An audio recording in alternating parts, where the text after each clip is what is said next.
In today's show, Eric Griffith joins the program. We talk about the Blazers' cap space, their offseason plans, and their best path to improve. Welcome to Locked On Blazers. Let's get into it. You are Locked On Trailblazers, your daily Portland Trailblazers podcast.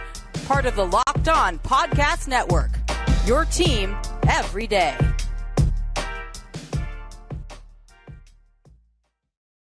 What up, world? It's your past first point guard and Trailblazers reporter, Mike Richmond. You're listening to another episode of Locked On Blazers, part of the Locked On Podcast Network. Available wherever you get podcasts and also on YouTube. Today's show is a very special one. If you're watching on YouTube, you already know why. But if you're listening in the audio space, it's because I'm joined by friend of the program, Eric Griffith, who you've read in Willamette Week. Also, if you've been reading long enough, read him in Blazers Edge as well. Eric, how you doing?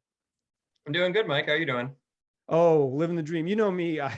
We've been on the call for 10 or 15 minutes. I got plenty to complain about, but I'm not going to do it in this space. We're going to have a little bit of fun. Today's episode, I don't know if this is fun. This is fun for me. It's probably fun for you. You know what's fun? I want to point out to your YouTube listeners / watchers that Rip City magazine from the 90s in the background. Because those... right here, if you're watching on YouTube, it's right over my my left shoulder, maybe my right shoulder, the way you're looking at it. Yeah, and those are super fun to read in hindsight, like old playoff previews and stuff. If you're a basketball nerd, and like Dr. Jack had a column, like a history column in there for a while. So if anyone sees one of those at a vintage store, highly recommended. Yeah, Dr. Jack and Mike Rice are in this one, and there's an interview. There is an interview with Buck Williams, so it's like a real. It's a 1994 playoff preview. I literally just purchased this before the call. It's a new add to my setup. It's ever growing ephemera behind me. I got this at Ball Was Life, formerly Ball Was Life. They got a cease and desist. They're now known as Back to the Basket, a vintage store on Southeast Hawthorne here in Portland. So shout out to them. That is fun. I always like old Blazers stuff. They've got a great collection of stuff, and I don't think they listen to the pod. So this is some free advertising from Back to the Basket, courtesy of Eric Griffith. That's just a free plug from a guest. We're here to talk about, like, I've got so many questions about this. This is like the main thing that's in my email address. The main thing that's kind of in my Twitter mentions is like, hey, Mike, what's the Blazers cap situation? So I want today's show to be just kind of like I don't know if explainer is the right word, but let's get all of it out there. Let's just kind of, let's lay out the Blazers cap situation as simple as it can be. And Eric is someone who really understands the CBA. It's many things. He's got a good read on many things in the NBA world and Blazers world in particular, but as good as it gets in terms of Blazers and CBA knowledge right here. That's why we got Eric on the show. So let's just start there. Eric, what is the Blazers' path to having cap space this summer? What does that look like? Yeah, so I think something to clarify right away is it's pretty unlikely that the Blazers will be able to use cap space in the traditional sense. Like they'll be $20 million under the cap and they'll sign a free agent for $20 million.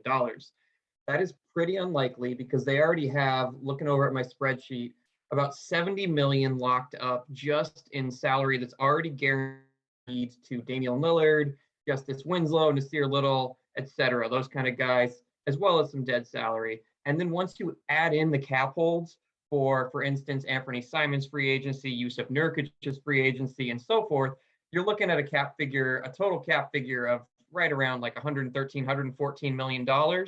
Against a cap of about $122 million. So before they make a single move, sign a single player, negotiate with Anthony Simons, they're already right up against the salary cap. And so the only way they have cap space is if they like dump everyone possible that they could over the offseason. So if they don't negotiate with Nurkic, if they don't negotiate with Simons, if they cut Josh Hart, etc. Just things they're not going to do. And since we all know that Nurkic and Hart are going to almost certainly stay with the team, it's very unlikely they're going to be acting with any kind of cap space under the cap. So they're likely to be either right up against it or a shade over it, based on how the other stuff works. Because the exceptions, when you're operating here, the exceptions are on the books. Like the mid-level exception would count against the cap. The biannual exception would count against the cap. That trade exception, I believe, would count against the cap. Is that true? That is true. And so that's a great clarification by Mike. They have about $45 million in exceptions that they would have to renounce, which they would then not get access to again if they did go over the cap. And so they'd have to renounce the mid-level exception of about $10 million, the biannual exception of $4 million, and then that $21 million trade exception that they got in the CJ trade. And it doesn't seem likely that they're willing to sacrifice all of those assets to create maybe $15 million in cap space. It just doesn't make fiscal sense in any way to do that. Yeah, like they've been talking about, oh, hey, we have an avenue to get $30 million in cap space. I mean, yes, I think is like, yes, they do have that avenue. If they do not want to bring Yusuf Nurkic back and do not want to bring Josh Hart back and they don't want to bring Avery Simons back, like, oh yeah, let's just get significantly worse to go try to sign, say, DeAndre Ayton or something like that. Someone who's not even going to join the team anyways. Yeah, and I do want to add a clarification there. So what the flip side of this is they do have an option to take on $30 million in salary, for example. They have that $10 million mid-level exception they could use to sign. Like last year, they traded for Larry Nance, essentially using it. They could sign someone to about a $10 million contract, and they could take a player from another team for up to $21 million with that CJ trade exception. So they do have an avenue to add 30 or $40 million in player salary. It just is going to need to be via trades as well as free agency. Yeah, let's talk about that. So they're not a cap team, right? They're not going to be a salary cap team. Or a team that's operating with a bunch of cap space is what I'm trying to say. It doesn't make sense. As Eric has explained, they've got all this guaranteed money. They've got these exceptions. Like they're just not going to be a team that has cap space. But that isn't that big of a deal. Like one, the free agent class isn't particularly good. Like there's just not a bunch of big fish out there in the summer of 2022 where it's like, let's try to open up a max cap slot for what? For what? The biggest names are restricted guys. It's, Miles Bridges and DeAndre Ayton. Like their teams can bring them back if they want. Now you might be able to, go debate whether Robert Sarver wants to pay someone else a max contract, but that's like, even then, it's a risk. It's like probably less than a coin flip chance that you get him on your team, even if you open up that money. However, there is this other avenue that you just mentioned, like operating as a team above the cap gives them some tools. Let's talk about that in the second segment. Let's talk about like, if they're not going to be a team that operates with cap space, what are their sort of avenues to get better? What are their ways? What are their paths forward? Before we do that though, I want to tell my listeners all about Truebill. It is the new app that helps you identify and stop paying for subscriptions you don't need, you don't want, or you just forgot about. On average, people save up to $720 a year when they switch to Truebill or they try out Truebill. It's because companies are making subscriptions hard to cancel. So Truebill exists to make things incredibly simple. You just link your accounts and Truebill will cancel your unwanted subscriptions in one tap. I use Truebill. I downloaded the app. I connected my accounts in about 15 minutes, less than 15 minutes. I was looking at all of my digital subscriptions. I could see what I was paying for, my annual fees, my monthly fees, all of that. It was super quick to use, super easy, and helped me kind of make decisions about what I wanted to keep and what I didn't want to keep. So try it out. Don't fall for those subscription scams. Start canceling today at truebill.com/lockedonnba. Go right now. Truebill.com/lockedonnba. It could save you thousands a year. That's truebill.com/lockedonnba. Today's show also brought to you by Built Bar, the best tasting protein bar on the market. Listen, I have been hosting this podcast for about 3 years, and I have been telling you about Built Bars for 2.5 of them. A longtime sponsor of the show, and quite frankly, a product that I tried for free because they're a good partner. They send you some free product. You say, hey, these are pretty good. And then I use my own money to buy Built Bars now. Like I enjoy them. They pack a punch. They taste good. They're part of my pretty regular routine is to eat a peanut butter brownie Built Bar and go about my day. And I like it because not only are they covered in 100% chocolate and come in great flavors and give you that little, midday blood sugar spike, they also pack a punch. 17 to 18 grams of protein, 130 to 180 calories, just 4 grams of net carbs, and usually no more than 5 grams of sugar. So go get yourself some. Go to built.com. Use the promo code LOCKED15. You get 15% off your next order. That's promo code LOCKED15 for 15% off at built.com. All right. Still chatting here with Eric Griffith, writer for Willamette Week. You've read him in your local alt weekly. You've read him on Blazers Edge if you've been reading long enough. We talked about the Blazers not going to be a cap space team or going to be, not a traditional big money spender in cap space. You mentioned it. You kind of teased it a little bit in the first segment. What are their avenues if they're not a cap space team? Is there value in operating as above the cap team, and what are their avenues to get better if they go those routes? Yeah, so as we hinted at, by operating over the cap, they're going to have access to those 3 trade exceptions. So there's the $21 million trade exception, which means they can receive a player or multiple players for from other teams. They cannot aggregate all that together. They have to use it more or less by itself. They can say we can take on up to $21 million to take another player from you, from another team, to complete that CJ trade. They have a smaller one of about $6.5 million from the Rocco trade, another one, and another $3 million one from the New Orleans trade. And so they can take on players from other teams. They could, say, we're going to send you a draft pick. You send us back this guy and we'll absorb his salary into our trade exception. And they have 12 months from the date of the trade. So they basically have until the next trade deadline to do that. And so they may not complete their team this summer. We saw Neil O'Shea do this several times. And, we don't like most of what Neil O'Shea did, but having the patience to wait a few months to use your trade exceptions is not necessarily a bad thing. And so it helps you get a Rodney Hood. Exactly. Helps you get a Rodney Hood and make the conference finals. Yeah. And so they can take players from other teams in that way in trades. And then they can also sign free agents using the mid-level exception, the biannual exception, and then they can sign anyone they want to a veteran minimum contract. And so those are the two ways they can take on players. Okay. So how much is the mid-level exception worth this year? Mid-level exception, the various estimates, if you look at the various sources, it's hovering around 10.25 million. Yeah, I was going to say 10.3, I think is what I read on ESPN. So 10.25. So that means your starting salary in year one is 10.25 for a free agent, and you can sign up to a 4-year deal, and the 4-year deal. So it's something akin to 4 for 44. That's not exactly it. It's probably more like 4 for 42.5, but let's call it, for like easy math sake for now. We can do the real math when we get there, but for now it's about 4 for 44. That's probably. And let me just jump in there and say, this is the only way the Blazers can really sign an impact, like role player level free agent. And we saw them not use this exception to its full value in the past at times, and also not sign players to 3-year deals using it. I think something to watch this summer to see how serious the Blazers are about this rebuild is what they do with that mid-level exception. Because if they don't use the full mid-level exception and they don't sign someone to a 3-year deal so that they have complete control over that player's bird rights, we should be a little dubious of what their long-term financial willingness to invest in the team is, I think. Yeah, I mean, it's like okay, we're going to sign Derek Jones Jr. and we're really going to commit to him, but it's like a 2-year deal, like it's like, okay, what, huh?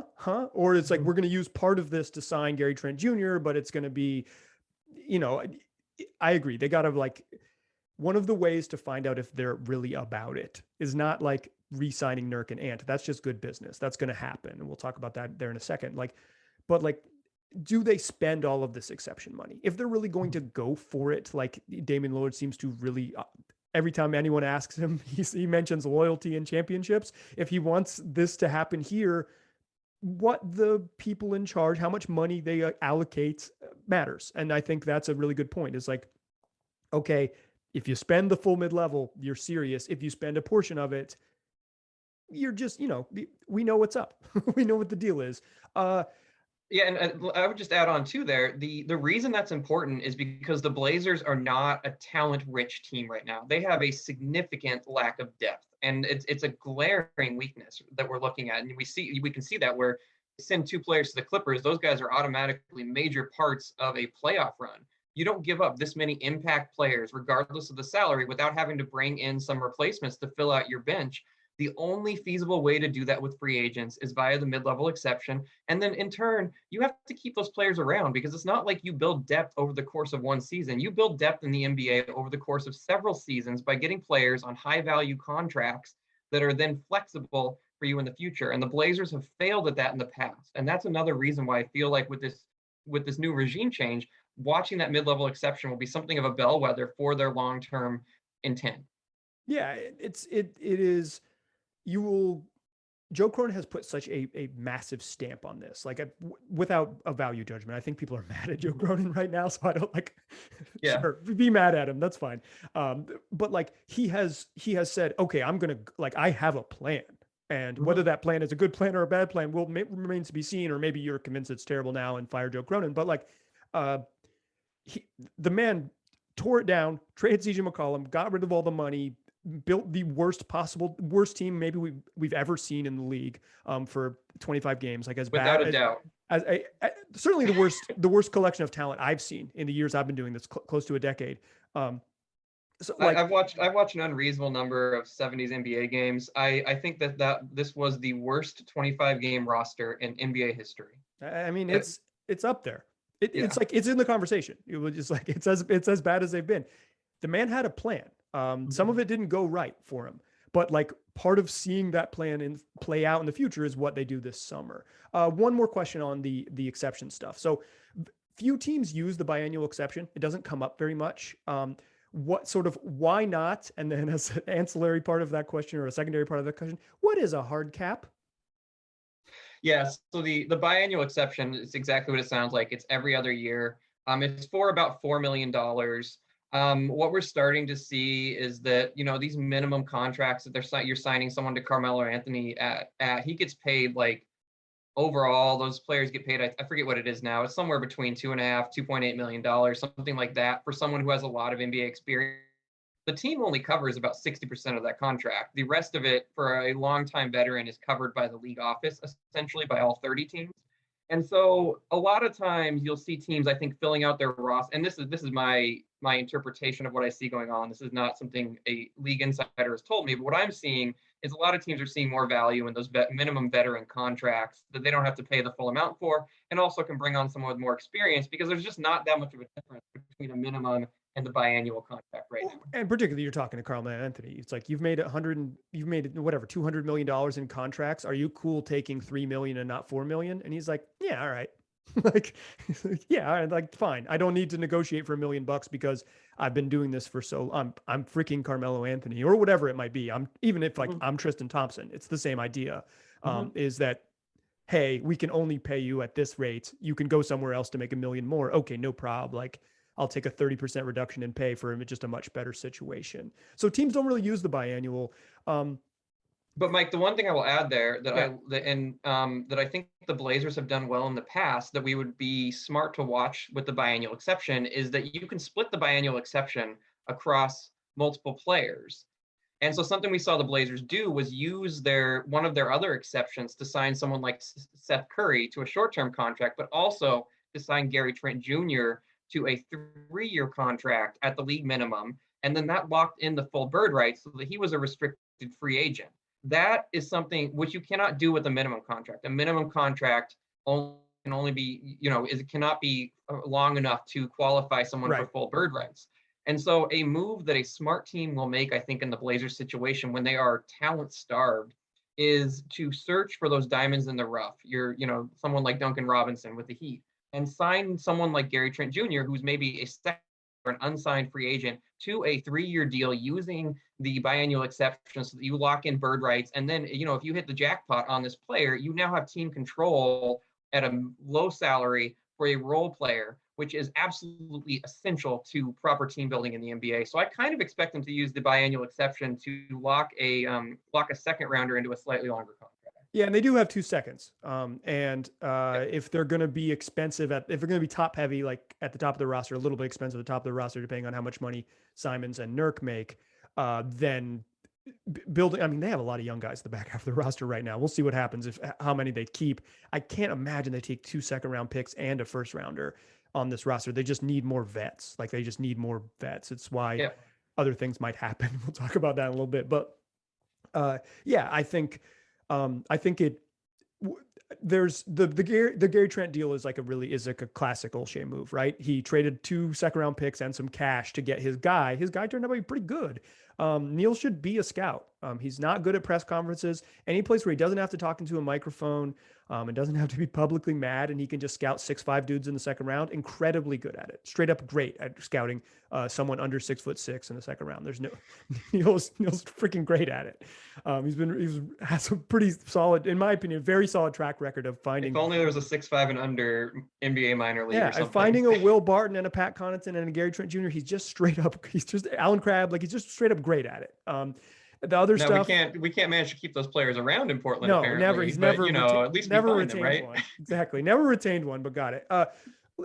So there is something about using these exceptions that comes up, and I think this is your clarification here. What is a hard cap, and why would the Blazers be right to avoid it? So the hard cap, once you use exception, you are what is called hard capped, and you are prevented from taking on any additional salary for any reason. This also triggers if you use one of your if you make a sign and trade, or if you receive a player in a sign and trade. Right. And that level is I don't have the exact, I don't remember what the exact number for next season is. It's going to be somewhere around $7 million or so over the luxury tax line, which is going to be about $156 million. The luxury tax will be about $149 million. So something else we can watch with the Blazers is, given all these exceptions they do have the capacity to go all the way right up to that hard cap around $156 million, which would mean being a tax-paying team. And so we want to watch, are they going to stop taking on players at $149 million, or are they going to go a little over and up to that apron? That's something else we can watch for this summer. Yeah, pretty much no teams ever won a championship outside the tax. I believe the first iteration of the Warriors in 2015 did. I think that's the last team to not be a non-tax paying team to win the title. You have to pay to win in the league. Competitive teams pay the tax. That is the nature of this. If you're a franchise serious about winning, it costs a lot of money to do so, because stars cost money and role players cost money, and depth is so important. If you're watching the NBA playoffs, just the number of, like, how many dudes do you have who are 6'6" to 6'10" and can run around is incredibly important, and everyone is looking for those players. They cost money. So the Blazers have like one of those guys on the roster right now, 0, something in the range of none. So they certainly just need bigger, more athletic wings. Let's talk about what you think they might do to close the show based on all the information we have. No salary, not a salary cap team, operating as above the cap team with all the exceptions. Sort of what is the path forward? That's what we'll do to close the show. But first, I want to tell my listeners about Bet Online. It is the fastest and easiest way to bet on all your sports action. More lines, more props, more odds on whatever. You want to bet on the NBA playoffs? There's games every single night, and there's lines and props and odds on all of those games. You don't want to bet on the NBA? You'll find other sports, soccer here and abroad. You can get tennis tournaments. You can get combat sports like boxing and MMA. You can get the end of the NHL's regular season. Whatever it is, you're going to find it on Bet Online. So don't wait. Go take advantage of today. Have some fun. That's Bet Online, where the game starts. Still a pass first point guard. Still Mike Richmond. You are still listening to Locked On Blazers. Still chatting here with Eric Griffith, a writer for the Willamette Week here in Portland, and also a longtime contributor to Blazers Edge. Many listeners will remember old Eric G from the Blazers Edge byline. Eric, what are the Blazers going to do this summer? Give me your rough outline of what you think the path is. Yeah, so I think I would hope they spend. So they need to make a decision, like we just said. So the segue here is: are we going to spend up to the tax line or up to the apron line, which is that hard cap line? They will decide which one of those two things they're going to do, and then I think they will start to fill in the salary around core decisions, and then they'll see how much is left over and spend up to that point, would be my prediction. And so what are those core decisions they have to make? Most obviously is, first they have to sign Simons and Nurkic. So if we around $24 and $18 million respectively, more or less, that's already gonna start to jack the salary up a little bit.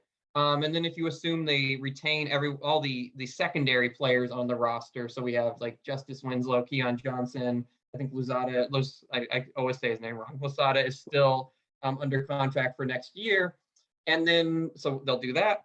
And then they'll add a mid-level exception and a biannual exception, presumably, along with the draft pick. And so once you've retained all the players, signed Nurkic and Simons, and you've added we assume they use the mid-level and the biannual exception, they're at about $132 million.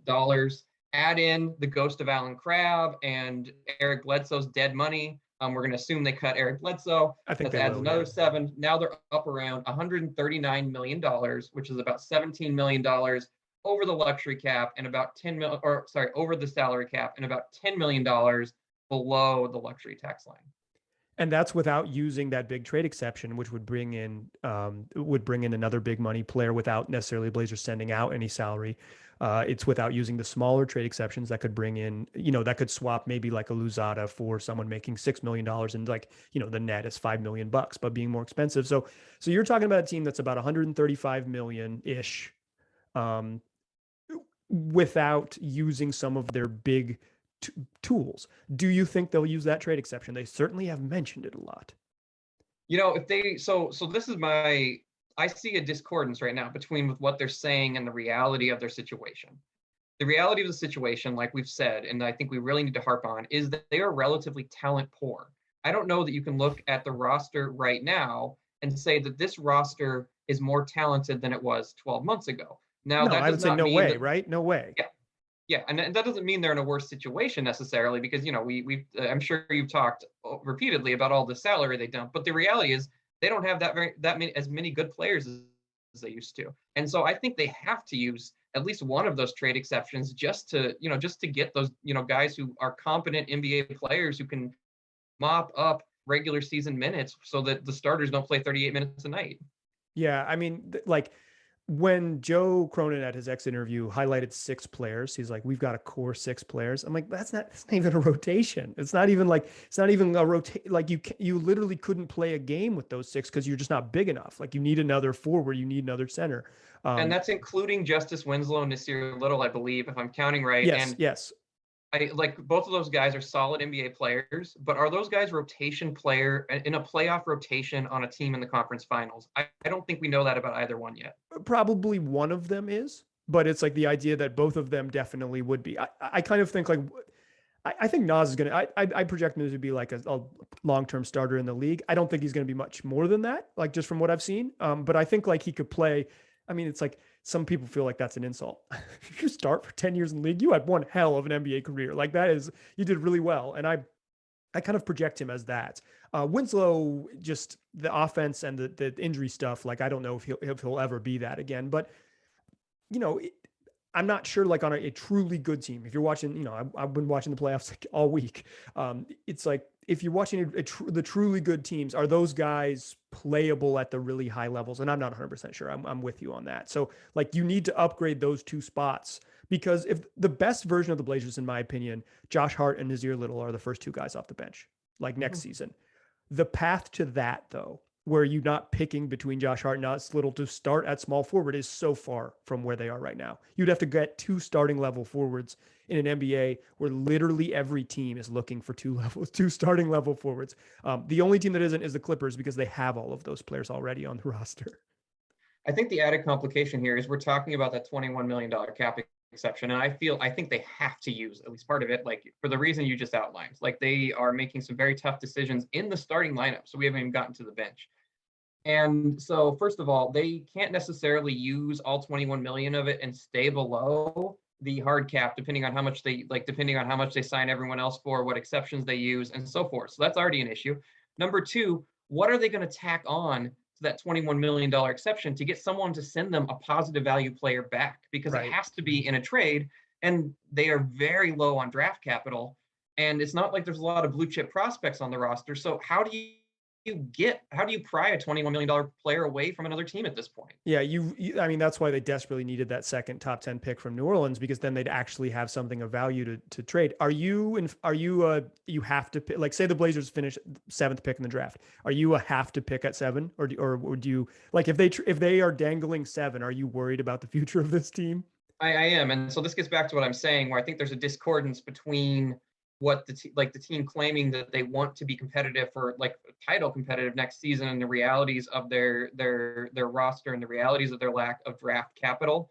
I think that they must lock in a couple players on team friendly deals that will be tradable and that will also bring back, like basically they need to pay some guys less than they are worth, essentially. And rookie contracts are, the tried and true method to do that if you draft well. Absolutely. And because of that, I think they have to have that 4-year rookie contract just so they're not hard capped for the next 5 years again. And we're right back where we started at that point. So I think they have to draft someone, and they must get a hit on that pick if they want to be competitive sooner rather than later. Yeah, I am someone who believes that the draft is like a crapshoot. It is like just absolutely random. It's a dart throw. It is so hard to project a guy between 17 to 22, much less 17 to 27, his actual peak. It's so hard. If it was easy, teams would get it right. Like even the teams that are really good at this, like James Jones has been really good at this in Phoenix. He drafted Jalen Smith 10th overall. Like he just drafted an absolute dud at 10. Like even the teams that are clearly great at team building screw it up because it's just so hard to project like where guys go. But Mike, I think I want to push back on that a little bit because I like to think about it in terms of probabilities, and we have a robust history of draft data to show us that you're more likely to get a hit earlier in the draft, and you're more likely to get a starting caliber player, through absolutely picks 1 through 10. And so the way I look at it is you need to maximize the number of chances you have at getting a good outcome. And so I think a team like Portland, if I was going to critique what they're doing right now, so I think, hitting hard reset, I get why they did that. I don't know how that they've bought enough lottery, like high value lottery tickets. I don't know that they have enough chances right now with what they have to, get lucky on some of these players. And that's my biggest concern. Yeah. Well, I mean, that's what I was going to say is like, I'm a believer that the draft is kind of a mess. I'm also a believer that the Blazers have to get 7 right to have a chance, or 6 right, wherever they end up. You have to get it right. If you get like in the 2017 draft where they screwed up and had 3 draft picks and ended with Swanigan and Zach Collins, like, I don't really bang on them for missing the picks, but I also recognize that going into 2017 with 3 draft picks and coming out with neither impact player is what sunk that iteration of the Blazers. It's what eventually sunk the ship, right? Is that if they'd had rookie scale contributors from 2 or 3 of those spots, they're a good team. And because Swanigan was not that and Collins couldn't stay on the court, it was, they had one good playoff run. And I totally agree. If you look back, even now we look back on the Nasir Little and the Anthony Simon picks and we're like, those were solid. Like those were, good value for what they were. But if you look back, like who was contributing in the year 2021 to the Portland Trail Blazers, they basically went from CJ McCollum to 2021 without having any draft, and I'm sure I'm forgetting someone, but their draft picks were not contributing to their playoff runs. They're only just now getting any return on investment on 5 years of draft picks, essentially. Yeah, I think that sunk the Lillard era so far. Yeah, I mean, Collins had a really nice game 6 against the Denver Nuggets. Yeah, don't get it twisted. Really nice game 6, played really, really well. But I'm not saying that Zach Collins didn't help them get to the Western Conference Finals. I'm saying on the whole, Collins was probably not a positive contributor. Hard for me to be convinced he was on the whole a positive contributor, and that's what it's been. They flipped some picks for vets at some point in the beginning of the run, and then they, they made some risks to not have draft picks when they were a pretty competitive team. But good teams need rookies. Good teams need rookies. It's true. I earlier this week on the show, I did like a fake trade for the hey, the Blazers, here's what they do with the 6th pick. And everyone's like, I hate it. And I'm like, well, I hate it too. I don't want them to trade the pick, but if that's the route they're going to go, and I kind of think they might, they gotta, that's the thing they have to trade of value. Because if you look at the rest of, go ahead. No, I do feel good. So Jake Fisher today just published an article on Bleacher Report, and his insights, he's saying his sources are saying the Blazers it's looking like they're going to use the pick to actually draft someone. Yeah. So that made me feel pretty good to see, he's pretty plugged in. So to see a plugged in NBA reporter saying, no, because one of my concerns is they trade their only rookie scale contract for Jeremy Grant and then give Jeremy Grant $20 million. And now we're right back where we started, a team that's not good enough to compete, but is hard capped. Yeah. And so hearing that they intend to use the 6th pick, hopefully made me feel pretty good. Yeah. I think that Cronin seems measured. I think he took some big risks and they didn't work out and everyone's mad at that. But I think his process has seemed, he's got a clear vision, right? He may have struck out a couple of times, but the previous regime refused to even get in the batter's box. So it's yeah, I think it doesn't surprise me that would be his path forward. He's also he loves the draft. He loves rookie stuff. Back before he was in the big chair, I remember talking to him about it. He would get excited about prospects for sure. I think I saw this idea has been floating around Twitter and the Blazers Edge comments and whatnot. But there's some teams with multiple picks. The Spurs have, I forget, they got 3 first-round picks. I think it's 10 and 20 or whatever. It's conceivable that Cronin also swings a deal where he trades for a slightly lower lottery pick, maybe with a team like San Antonio, and a 20 pick, and then he uses one of those picks to draft a player and one of those picks to go after Jeremy Grant or whoever into that $21 million exception. So there's other paths where they both draft someone for someone. Yeah, I think Yeah, I mean, I think we know the nuts and bolts, and I think that's appreciate the. I believe Jake Fisher hosts a podcast called "Don't Aggregate This," so I'm glad we were able to aggregate some of his reporting on this podcast. No, we added extra context. We did. That's one of my big beefs. My big beefs with modern aggregation is that you're not just copying and pasting quotes, you lazy bozos. Add some thoughts. Yes. That's the origins of blogging was always aggregation within your own creative thoughts, and then like linking it to a David Fincher film. It's that's real blogging for my nerds. Those people are 39 years old now. It's too bad that we got old. All right, Eric, I'm going to get you out of here. Thanks so much for sharing your expertise and thinking about the team. I don't love Trade Machine, but I love the idea, like concepts of how the trades work. So thanks for sharing that outline. If you're looking for Eric, read him in the Willamette Week. Just grab it out the newsstand. You'll see it. And follow him on Twitter, Eric G_MBA. Did I get that one right? You got it. Eric G_MBA. Dear listeners, come back for more. This is Friday, April 22nd show. And we will have more next week, 5 days a week, available wherever you get podcasts and also on YouTube. Appreciate you listening. Talk to you soon.